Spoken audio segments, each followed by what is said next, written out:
Olá! Nesta aula vamos estudar as variáveis externas à organização, que são incontroláveis. Dentre elas, o mercado, a concorrência e outros fatores externos tais como econômicos, legais, políticos, sociais, tecnológicos e ecológicos ou ambientais.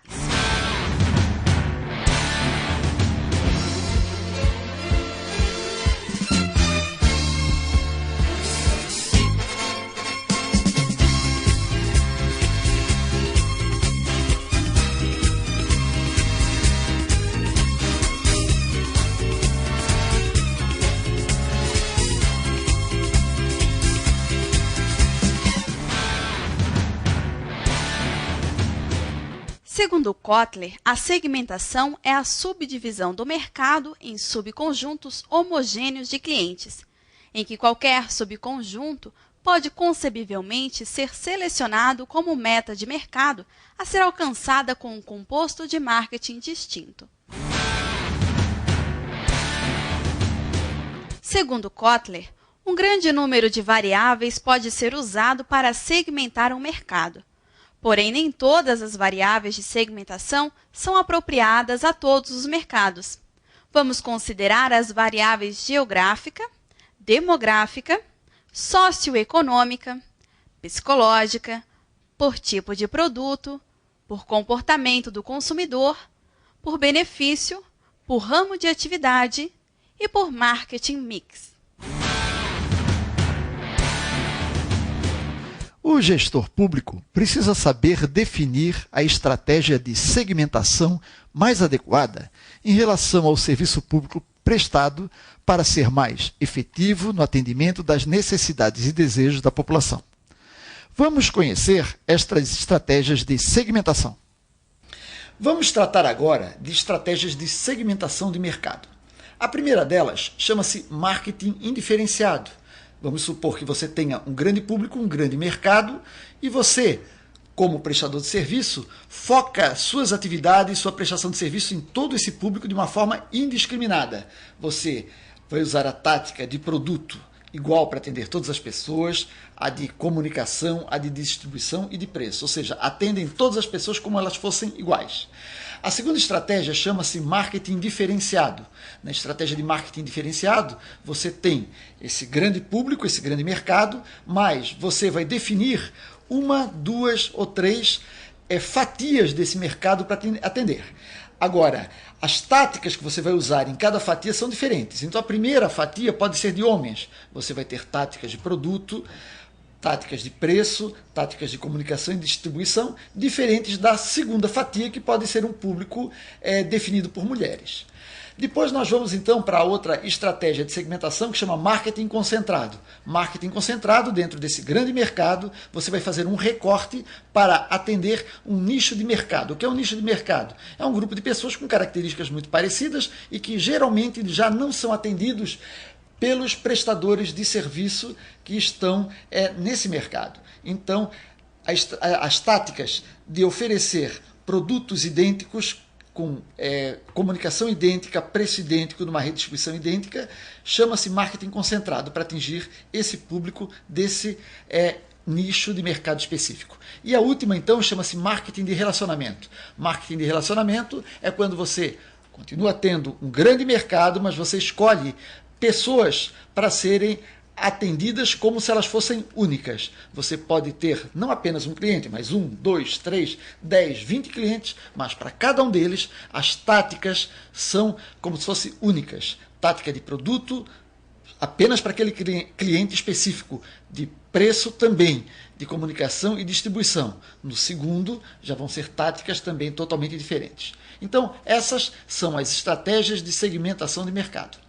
Para conhecer as necessidades e desejos do cidadão, que é o cliente do serviço público, precisamos inicialmente agrupá-lo por perfil determinado por seu comportamento em relação ao serviço a ser ofertado. Segundo a teoria das relações humanas, motivação é o resultado de estímulos que agem como uma força propulsora sobre os indivíduos, levando-os à ação. Para que haja uma ação ou reação, é necessário um estímulo que pode ser interno, como fome e sede, ou externo, como temperatura, luminosidade, ou do meio social, como cultura e status. O ciclo motivacional, ele permite que a gente faça uma análise do ser humano quando exposto a um tipo de oferta de produto ou serviço e bem demonstra o seu comportamento. Vamos supor uma pessoa no seu estado normal de equilíbrio. Num dado momento, ele pode ser levado a um estímulo qualquer, que pode ser de um produto numa vitrine ou uma propaganda na televisão, no rádio ou jornal. Ao ser levado a um estímulo, ele desperta uma necessidade. Essa necessidade ele já existia lá no seu íntimo, mas ela vem à tona através de um estado de tensão. Esse estado de tensão gera um incômodo que vai levá-lo à ação, no caso, ao aderir esse produto, comprar esse produto ou esse serviço. Ao comprar esse produto ou serviço, ele pode estar em duas condições. Primeiro, que seria uma condição de insatisfação. Ficou insatisfeito com aquele produto, então cria ele uma situação difícil, uma situação complicada de não ter atendido aquela sua necessidade ou desejo. E a segunda situação seria a satisfação. Ele adere a esse produto ou serviço, fica satisfeito e imediatamente ele volta ao seu estado de equilíbrio até receber um novo estímulo e o ciclo continua. Uma das mais úteis estruturas formuladas por Maslow sustenta que as necessidades humanas seguem uma hierarquia. As necessidades estão colocadas em ordem de prepotência, isto é, a primeira domina a segunda domina a terceira e assim por diante. Vamos tratar agora da pirâmide da hierarquia das necessidades humanas, também chamada de pirâmide de Maslow.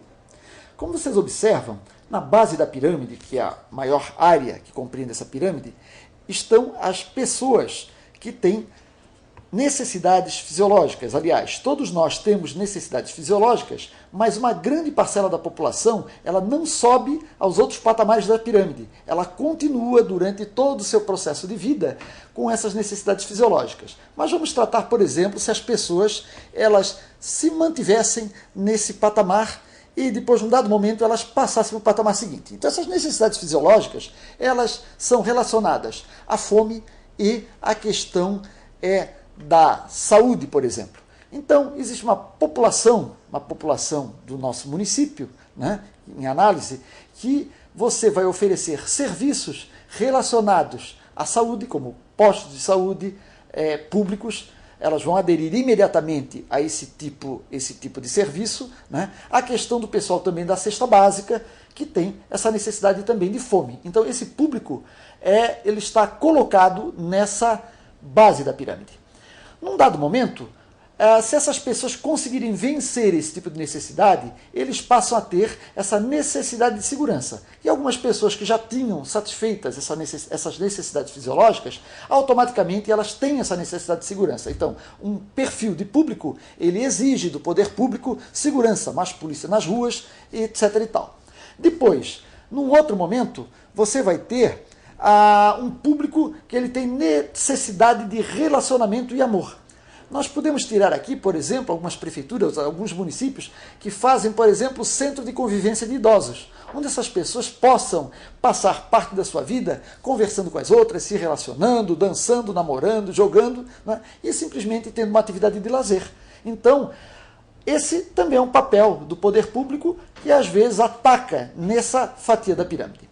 Depois, num outro dado momento, você vai ter um outro público que ele tem necessidade de estima. Então, por exemplo, aí você pode ter, quando a prefeitura de um município, ela abre oportunidade, por exemplo, num orçamento participativo, então, esse é um serviço, né, que o poder público possa prestar, vão aparecer pessoas, líderes comunitários, que eles estão inseridos nesse contexto. Eles querem ter status perante a sua comunidade. E lá no topo da pirâmide existe um outro perfil de público naquela cidade que ele tem necessidade de autorrealização. Esse já venceu todas essas etapas da pirâmide e hoje ele é uma pessoa que não está mais preocupada, né, com essa questão de ser líder comunitário ou de relacionamento. Ele tem tudo isso já resolvido. Então, geralmente, essas pessoas, às vezes, elas se inserem em organizações não governamentais para dar um apoio ao poder público ou não, no sentido de atender as pessoas que têm esses outros tipos de necessidades humanas. Existe uma predisposição das pessoas para experimentar inovações, como o grau de antecipação na adoção de novas ideias em relação a outros membros do seu sistema social. Vamos agora à curva de adoção da inovação de Roger. No vetor vertical, você vê o número de adotantes e no horizontal a nossa base de tempo. Roger, no seu estudo, ele declarou que 2,5% da população do mundo ela é pioneira. O que quer dizer isso? São pessoas que aderem a qualquer tipo de produto ou serviço antes das outras pessoas da população. Essas pessoas que são as pioneiras, elas normalmente não aderem a um produto formatado por uma empresa ou por um serviço público. Constroem o seu próprio produto ou constroem o seu próprio serviço. Depois, num segundo momento, vem aquelas pessoas que são as inovadoras. São pessoas muito ligadas em toda a informação que existe no mundo e normalmente elas detectam que pioneiros já estão usando um determinado produto ou um determinado serviço e elas passam a adotá-lo também. Só que essas pessoas, que são as inovadoras, elas transformam essa ideia dos pioneiros em algo útil, num produto ou num serviço. E de uma forma ou de outra, elas divulgam, elas publicam, porque são pessoas que têm necessidade de status, de expor essa inovação para aqueles que o cercam. Nesse momento, então, empresas ou instituições públicas, elas, sabendo que já existem pessoas usando determinado produto ou serviço, elas formatam de uma forma organizada. Esse é o momento da formatação de um produto para uma empresa ou uma organização pública, e elas passam a oferecer a uma parcela da população. E essa parcela da população que logo adere a esse produto que foi divulgado é 34%, e ela chama-se então maioria inicial. Esse fenômeno ele acontece com frequência para indicar aqueles produtos que são colocados na televisão de imediato ou no jornal de imediato, né, e algumas dessas pessoas aderem.